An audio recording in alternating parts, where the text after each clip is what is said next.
ng shoot natin, Kuya Eric. Anong masasabi niyo sa MG4EV? Grabe, no?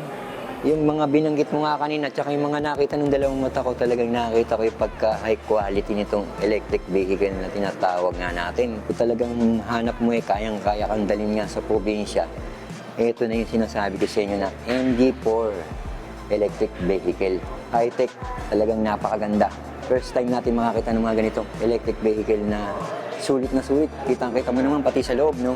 Ano naman po yung pinaka nagustuhan yung features ng MG4? Nagustuhan ko yung pinakita mo yung nasa loob, no? Pati side mirror, may camera, pinakita mo nga sa akin kanina. Plus yung charging niya, hindi siya talaga kagaya ng ibang electric vehicle na sobra pag-iintay mo sa pagcha-charge. Yung price na pinakita mo, kung pagdating sa installment tsaka sa cash, kayang-kaya pa yun yung presyo na yun, lalo na doon sa installment payment na binabanggit mo.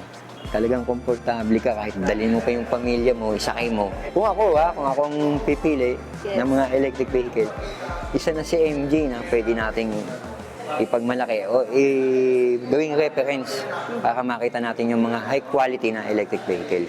Yung mga subscriber ko dyan, alam ko maraming mga naghahanap din ng mga ganito.